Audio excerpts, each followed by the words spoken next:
Good morning. आज इस video में हम जानेंगे internal energy in different processes में इंटरनल एनर्जी हम कैसे अप्लाई करते हैं, उससे क्या इंफॉर्मेशन डिराइव कर सकते हैं। तो पिछले वीडियो में हमने जो इंटरनल एनर्जी का फॉर्मूला निकाला था वो क्या था, delta U is equal two plus minus Q हो सकता है या फिर आपका प्लस माइनस डब्ल्यू हो सकता है। ये क्या था, ये फॉर्मूला था इंटरनल एनर्जी फॉर कॉमन। ठीक है, यहाँ पे ये जो डेल्टा यू है ये क्या है, चेंज इन इंटरनल एनर्जी। अब मान लो सिस्टम में हीट ऐड किया गया है और work done is by the system, मतलब कि किसी सिस्टम में हीट को ऐड किया गया हो और जो वर्क डन हुआ हो वो बाय द सिस्टम हो, तो उसकी इंटरनल एनर्जी या चेंज इन इंटरनल एनर्जी क्या हो जाएगी, Q माइनस डब्ल्यू, क्योंकि work done by the system है। ओके, और मान लो work done on the system, मतलब किसी सिस्टम में हीट सप्लाई की गई हो और उसमें जो वर्क डन हुआ हो वो ऑन द सिस्टम हो, तो उसकी इंटरनल एनर्जी क्या हो जाएगी, d U delta U is equal to क्या हो जाएगा, Q प्लस डब्ल्यू। ये दोनों केस, इसमें ये कब का केस है, जब हीट दी गई हो और work done by the system हो, और यहाँ पे जब हीट दी गई हो और work done on the system हो। ठीक है, अब हम बात करते हैं आइसोथर्मल प्रोसेस की। आइसोथर्मल प्रोसेस में हम इंटरनल एनर्जी को कैसे अप्लाई करते हैं। आइसोथर्मल प्रोसेस हम नहीं लिख रहे हैं। ओके, अगर हम आइसोथर्मल की बात करें तो उस प्रोसेस में आपके पास सिस्टम है और उस सिस्टम में वर्क डन किया जा रहा है। मान लो आपके पास कोई सिस्टम है, ठीक है, यहाँ पे पिस्टन लगा हुआ है और इस सिस्टम में क्या है, वर्क डन किया जा रहा है। ये वर्क डन सिस्टम भी कर सकता है और सराउंडिंग भी कर सकता है। यहाँ से हीट आ भी जा सकती है और हीट जा भी सकती है। ठीक है, तो दोनों ही कंडीशन यहाँ पे है। तो इसका मतलब क्या हुआ कि जो आपका चेंज इन इंटरनल एनर्जी है वो क्या हो जाएगा, Q प्लस डब्ल्यू। इसका मतलब किसी भी सिस्टम की इंटरनल एनर्जी चेंज करने के लिए या तो हीट में चेंज कर दो या फिर वर्क में चेंज कर दो, जैसे मैंने आपको ऊपर बताया था। अगर प्रोसेस आपका आइसोथर्मल है तो इसमें डेल्टा टी क्या हो जाएगा, ज़ीरो हो जाएगा, कांस्टेंट होगा। अब आप हीट ऐड करो या वर्क डन करो, सिस्टम का हीट नहीं चेंज होना चाहिए। आइसोथर्मल कंडीशन में अगर आप हीट ऐड करो या वर्क डन करो लेकिन सिस्टम का हीट नहीं चेंज होना चाहिए। और अगर डेल्टा टी चेंज नहीं होगा तो इंटरनल एनर्जी भी नहीं चेंज होगी। इस सिस्टम को अगर हीट दिया है, अगर मतलब सिस्टम को हमने हीट दिया है तो वहाँ स्टोर नहीं होगा। ठीक है, वह कहीं चला जाएगा। आइए देखते हैं सिस्टम से, मतलब आइसोथर्मल में क्या है कि इसमें हीट स्टोर नहीं होना चाहिए। ठीक है, क्योंकि हीट क्या है, कांस्टेंट है। तो जब अगर सिस्टम को हमने हीट दिया, ठीक है, और वो हीट सिस्टम में स्टोर नहीं हुई है तो जाहिर सी बात है वो सिस्टम से बाहर हीट गई है, और जब बाहर हीट गई है तो जाहिर सी बात है उसमें क्या हो रहा है, वर्क डन। ठीक है, तो अगर delta T is equal to zero है तो डेल्टा यू भी क्या हो जाएगा, ज़ीरो हो जाएगा, इंटरनल एनर्जी। ओके, और अगर हम फॉर्मूले में इसको पुट करें तो क्या होता है, फॉर्मूला क्या होता है चेंज इन इंटरनल एनर्जी का, Q प्लस डब्ल्यू। और यहाँ पे बेटा Q क्या है, Q यहाँ पे क्या रखा है हमने, ज़ीरो। हीट क्या हो रही है, हीट स्टोर, सॉरी, यहाँ पे ये जो डेल्टा यू है ये क्या है, ज़ीरो है। तो यहाँ पे ज़ीरो इज इक्वल टू क्या हो जाएगा, Q प्लस डब्ल्यू। फिर Q इज इक्वल टू क्या हो जाएगा, माइनस डब्ल्यू। ठीक है, ये माइनस डब्ल्यू इंडिकेट कर रहा है कि जो सिस्टम में हीट ऐड हुई है वो सिस्टम से बाहर यूटिलाइज हो गई है। ठीक है, तो इसका मतलब ये है कि the amount of heat that you are adding will be utilize is doing work. ठीक है, ये कैसे यूटिलाइज हुआ है, वर्क के थ्रू हुआ है। जैसे हमारा कोई सिस्टम है, यहाँ पे पिस्टन लगा हुआ है और हमने यहाँ पे 50 जूल का क्या दिया है, हीट दिया है, 50 जूल का हीट दिया है। अगर हमने सिस्टम में 50 जूल की हीट को ऐड किया तो सिस्टम एक्सपैंड हो जाएगा। ठीक है, क्योंकि हीट यहाँ पे स्टोर नहीं होनी है। तो सिस्टम क्या हो जाएगा, एक्सपैंड हो जाएगा और सिस्टम का टी चेंज नहीं होगा। अगर सिस्टम एक्सपैंड ना होता तो यहाँ पे क्या होता, हीट स्टोर होती और सिस्टम का क्या होता, तब ये कांस्टेंट टेम्परेचर ना रहता। इसलिए जैसे ही यहाँ पे 50 kg की हम हीट देंगे, सिस्टम क्या हो जाएगा, एक्सपैंड हो जाएगा। तो आइसोथर्मल प्रोसेस में जितना हीट आप ऐड करोगे उतना हीट वर्क डन करने के काम में आ जाता है। ओके, इससे क्या होता है, इससे टेम्परेचर ना घट रहा है ना बढ़ रहा है, कांस्टेंट है। क्यों कांस्टेंट है, क्योंकि हमने 50 जूल की हीट यहाँ पे सप्लाई की और वर्क डन के थ्रू ये क्या हो रहा है, ये एक्सपैंड हो गया। ठीक है, आइए इसको आइस से समझते हैं। सपोज हमारे पास एक आइस है, ठीक है। अभी आइस का जो टेम्परेचर था वो 0 डिग्री सेल्सियस था। जब आइस में हमने 40 किलो जूल की हीट सप्लाई की तो ये आइस जो है मेल्ट हो गया और मेल्ट होके ये लिक्विड में कन्वर्ट हो गया। ये किस में कन्वर्ट हो गया, लिक्विड में। ठीक है, अब जब ये आइस मेल्ट होके लिक्विड में कन्वर्ट हो गया तो इसका क्या टेम्परेचर है, कोई बता सकता है? इसका भी टेम्परेचर यही होगा 0 डिग्री सेल्सियस ही, क्योंकि हमने इसमें हीट तो सप्लाई की लेकिन हीट स्टोर नहीं हुई। ये आइस क्या हुआ, आइस एक्सपैंड हो गया, इसने अपने वॉल्यूम को क्या कर लिया, बढ़ा लिया। तो आइस अब यहाँ पे एक्सपैंड हो गया तो जाहिर सी बात है कि इसने हीट को स्टोर नहीं किया, तो इसका भी टेम्परेचर वही हो जाएगा। ठीक है, अब आइए हम समझते हैं आइसोकोरिक प्रोसेस।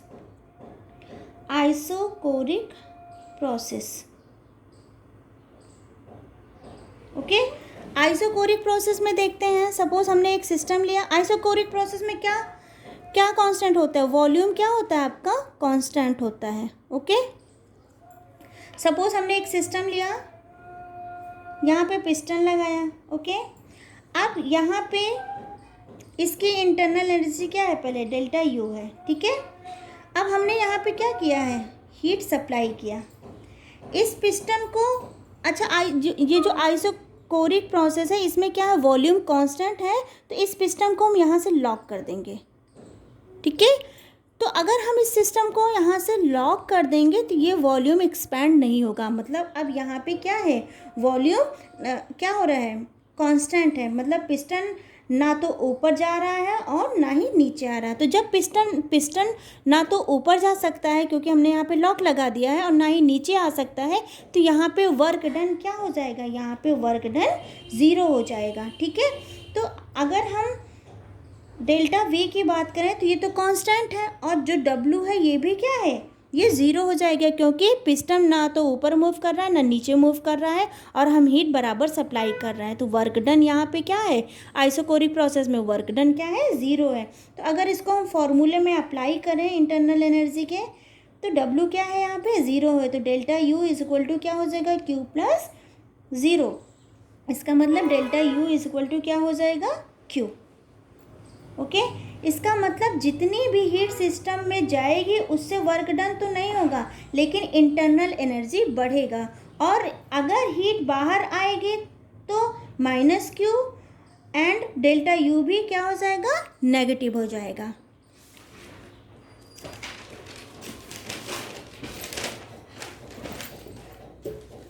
तो इसको हम क्या लिख सकते हैं, internal energy at constant pressure पे हम इसको यहाँ पे क्या लिख, एट कांस्टेंट वॉल्यूम पे क्या लिख सकते हैं, ऐसे लिख सकते हैं। ये है आइसोकोरिक का internal energy.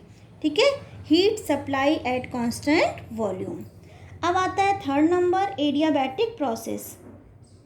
Adiabatic process, adiabatic process क्या होता है, एडियाबैटिक प्रोसेस आप इसको समझ लो। सपोज ये सिस्टम है, ये एडियाबैटिक प्रोसेस है। ठीक है, ये सिस्टम है और ये सिस्टम भी ऊपर से हमने क्या कर दिया, क्लोज कर दिया है। इस सिस्टम को हमने चारों तरफ से क्या कर दिया है, क्लोज कर दिया है। मतलब एडियाबैटिक में क्या है, आपका कंटेनर है और आपने इसे बहुत अच्छे से इंसुलेट कर दिया है और पिस्टन लगाकर इसे ऊपर से क्लोज कर दिया। इसका मतलब ना तो हीट अंदर जा सकती है और ना ही हीट बाहर आ सकती है। तो इसका मतलब क्या हुआ, यहाँ पे क्यू क्या है, कांस्टेंट। क्यू को यहाँ पे हम क्या मान सकते हैं, 0। बट पिस्टन को ऊपर नीचे करके वर्क डन किया जा सकता है। ठीक है, बंद तो है लेकिन पिस्टन को हम ऊपर नीचे करके क्या कर सकते हैं, वर्क डन कर सकते हैं। तो जब हम पिस्टन को ऊपर नीचे करके वर्क डन करेंगे तो इंटरनल एनर्जी में जो भी चेंज आएगा वह केवल वर्क डन की वजह से होगा। तो डेल्टा यू इक्वल टू क्या है बेटा, क्यू प्लस डब्ल्यू। यहाँ पे क्यू क्या है, ज़ीरो है, तो यू इक्वल टू क्या हो जाएगा, डब्ल्यू। ओके, इसका मतलब अगर सिस्टम ने 50 जूल का वर्क डन किया है तो इंटरनल एनर्जी भी 50 जूल से बढ़ेगी, और अगर सिस्टम पे 50 जूल का वर्क डन हुआ है तो इंटरनल एनर्जी भी 50 जूल से क्या हो जाएगी, घटेगी। ओके, अब आइए बात करते हैं आइसोबेरिक प्रोसेस की। आइसोबेरिक प्रोसेस, आइसोबेरिक प्रोसेस का मतलब क्या होता है, जहाँ पे पी क्या है आपका, कांस्टेंट हो, पी क्या हो जाए आपका, कांस्टेंट हो जाए। मान लो हमने एक सिस्टम लिया, एक कंटेनर लिया, और वो कंटेनर हमने ओपन लिया है, ठीक है, एक हमने कंटेनर लिया ओपन लिया है, और एक कंटेनर हमने लिया क्लोज कंटेनर। ये कंटेनर क्या है, ये क्लोज है, और ये ओपन है और ये क्लोज है, ठीक है। मान लो आपके पास ओपन कंटेनर है और उसमें लिक्विड है। ओके, इसमें क्या है, लिक्विड है, और लिक्विड क्या है, लेयर वाइज है, ये लिक्विड है, और दूसरा कंटेनर क्या है आपका, क्लोज है। जब आप इसको हीट दोगे, जब आप इसमें क्या करोगे, हीट सप्लाई करोगे बर्नर से, ठीक है, और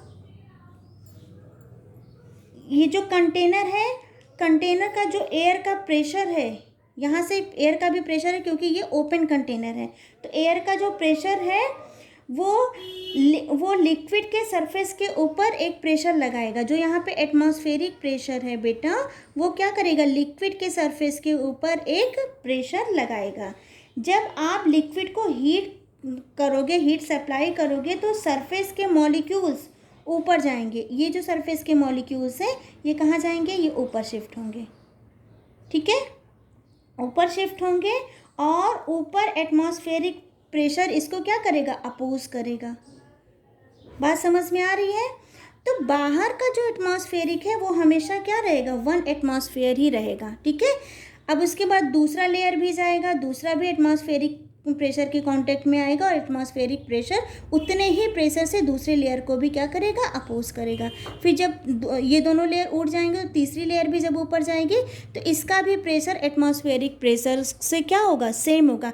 मतलब जो प्रेशर फर्स्ट लेयर का था वही प्रेशर सेकेंड लेयर का भी होगा, और वही प्रेशर थर्ड लेयर का होगा, ठीक है।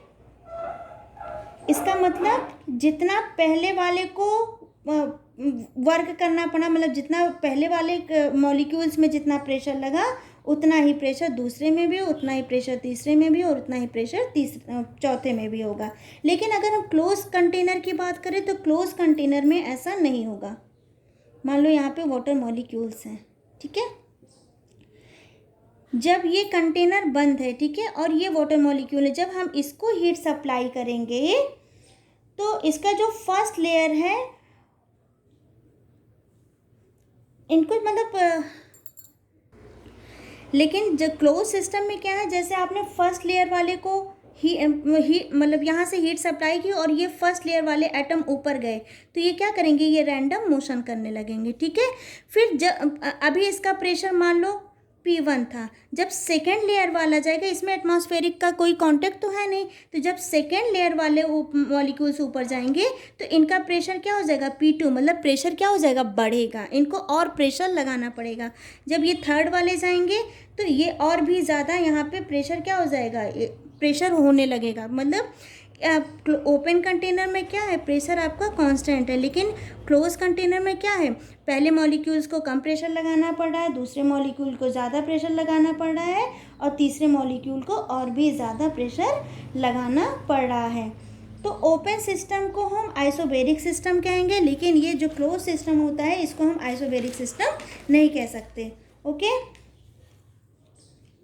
तो इसका वर्क डन क्या हो जाएगा, इसमें हीट भी हो रही है और वर्क भी हो रहा है। तो अगर कंटेनर ओपन है तो वर्क वर्क सिस्टम भी कर सकता है और वर्क डन सिस्टम पे भी हो सकता है। हीट अंदर भी जा सकती है और हीट बाहर भी आ सकती है।